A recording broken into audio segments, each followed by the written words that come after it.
So I thought I'd do a little bit, something different compared to what I normally do this week, and I'm going to be doing an E3 week in honor of E3 2013, one of the most anticipated E3s in recorded history. So stick with me, and I'll have some videos this week in relation to E3. The first one that I'm going to be doing right now is the top 5 most anticipated games that will never be announced at E3 this year, that won't be announced. But, there's still hope that they may be. Now, just keep in mind that these are my thoughts and my opinions, and all these games are pretty much speculation. None of these games, well, like one or two of these games might come out within the next few years, but they will very doubtfully be announced at E3 to our dismay. Now, I hope you enjoy this video, and we should have some more stuff up for you on our forum, which I will link down there in the description. You'll be able to post whatever you want, but follow our coverage, because I'm getting a couple friends to do some coverage with me. In addition, one of the founders, actually, of the site, which I'm the only one who really does anything anymore, but he's come back to help do some coverage on E3, so head there if you want to see some more coverage, and I'll be having some more videos this week. Thank you, people. Have a great one. Enjoy the video. Number 5.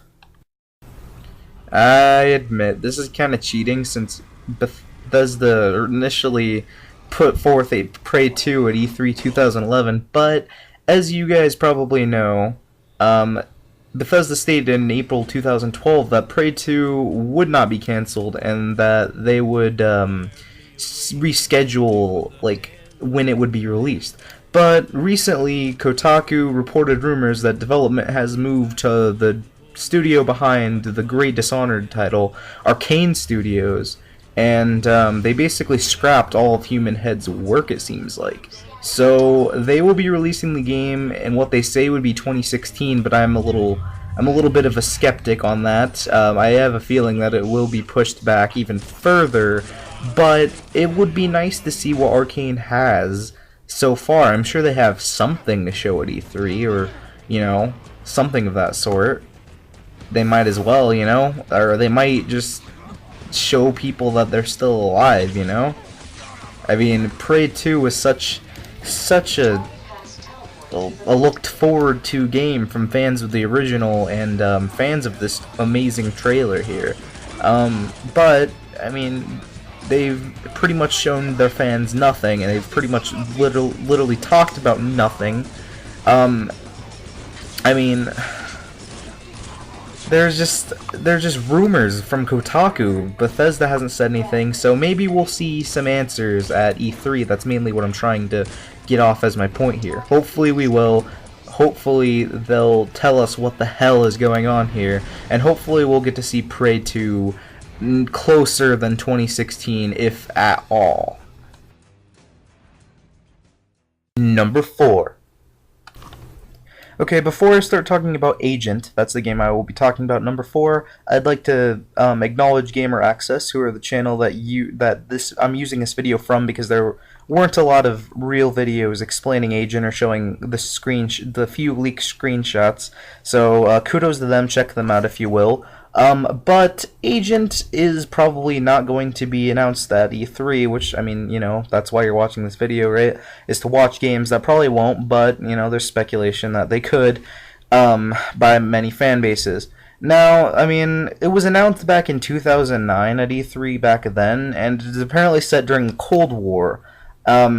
You're supposed to be some sort of CIA agent, I believe, and they haven't really revealed anything other than the fact that the game will take place in the late 1970s. A lot of people think that it will bear a lot of resemblance to LA Noire. However, I think it will bear some resemblance to Max Payne, except with more I don't know how to explain it, but intelligence, strategy and whatnot. There's a lot of expectations though that Agent may be announced as an exclusive PlayStation 4 title, maybe sometime next year. However, it's highly doubtful they'll announce it at E3, but how awesome would that be to see another game from Rockstar, and this time a PlayStation 4 or exclusive. Number 3. Sadly, the trailer you're seeing now isn't for Jak and Daxter 4, it's for the HD collection that was released in 2012. Ugh, oh dear. But there is speculation that Naughty Dog could be working on Jak and Daxter 4, and it could be announced at E3 2013, but probably won't. Who are we kidding, right? But a next-generation console, a PlayStation 4, will give Naughty Dog a push to try and maybe do something, considering the disappointing efforts in Jak and Daxter Lost Frontier, it was something like that. It was a shitty game, that's the point. Anyways, what Jak and Daxter 4 can bring to the table would be great. It can show off the capabilities of the PlayStation 4, just how Jak and Daxter the Precursor Legacy did for the PlayStation 2, and it will not only be a memorable addition to the legendary trilogy, but it will give the characters a newfound fan base, which they deserve, probably more than Ratchet and Clank do, in my opinion, considering the awesomeness of these games. Will they announce it at E3? Probably not, considering they haven't worked on it really yet, according to the public. But they have speculated that they'd rather work on that than The Last of Us, or they would have rather worked on that than The Last of Us, according to rumors. I'd get this game easily, man. Number 2. Kingdom Hearts, my second favorite franchise. Well, it's kind of in the mix. Anyways, it's one of my favorite franchises of all time, and Square Enix just hit a home run with the first two games. God, like, the first two games, Kingdom Hearts 1 and 2, were probably some of the best on PlayStation 2, and in fact, I actually think Kingdom Hearts 2 is the best game I've ever played on the PS2. They had so much depth, they have so much character development, they had such a good story despite how convoluted it got, but it still has a good story to it. The characters and icons we all know and love from our favorite Square Enix games and our favorite Disney movies are all present, and the gameplay was just fucking fun as hell. Everything flowed masterfully. So why haven't we got a Kingdom Hearts 3 yet? Well, as you probably know, Square Enix is having a lot of sales issues with Tomb Raider, I believe, they helped make. That didn't sell well, and a lot of their other games did not sell well, so they've been having to push back their releases to games they've already had to push back for a while. They've already pushed back Kingdom Hearts Final Fantasy Versus 13 even further than it already has been delayed, so when that's delayed, and that's their, like, pretty much #1 project as far as I'm concerned, you gotta kind of be concerned about Kingdom Hearts 3. However, they may make a surprise at E3. I mean, it's not likely, obviously, but they could make a surprise for their dedicated fan base, including myself, that will shock everyone in Kingdom Hearts 3 finally. I mean, with all these side games, you might as well see Kingdom Hearts 3. I mean, Kingdom Hearts, don't get me wrong, Kingdom Hearts Dream Drop Distance was decent. Kingdom Hearts Birth by Sleep was a great game. Kingdom Hearts, Recoded was kind of bad, but it was okay. And then you got Kingdom Hearts 358 Days, which was actually a great Nintendo DS game, but we haven't seen a console Kingdom Hearts game, really. I mean, unless you count Rechain and Memories, which I really don't, because that's just a port.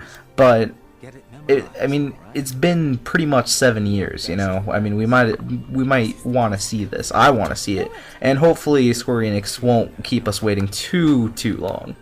And it's number 1. Number 1.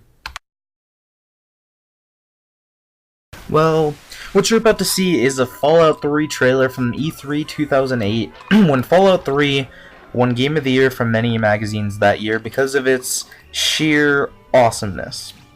The location was epic, the factions were epic, the story, I mean, yeah, it was hit or miss at points, but everything else, just the entire atmosphere of the game made it so much worth it, and just every side quest seemed just as expansive as you could possibly imagine, and that's where Fallout 3 just succeeded on all levels. Fallout New Vegas was pretty good. It came out in 2010. It wasn't as good as Bethesda's 2008 masterpiece, in my opinion, Fallout 3, but Fallout New Vegas did hit some right points despite a lot more technical issues than the third game. But overall, both those games are pretty good for the franchise and introducing them to a larger demographic. Originally, Fallout 1, Fallout 2, I mean, they appealed to a lot of PC gamers, but they did not appeal to a lot of the, mainstream crowd. And once it was handed over to ZeniMax and Bethesda or whatever, the series has seen a lot more speculation. Now, the Elder Scrolls game that just came out, Skyrim, achieved a monumental amount of success in almost all regards. It was a great game, so I expect to see the same things from the new installment, hopefully to be announced soon, Fallout 4. Now, the reason why I doubt that they'll announce this is how much stuff Bethesda has going on. You know, they're publishing the new Wolfenstein, and they got a few other things that they might think about doing. But if Fallout 4 was to come out this year or be announced at E3, it would be huge. I think it would be one of the most talked about things at the show, and that's why this thing is #1, is because how much it would be talked about.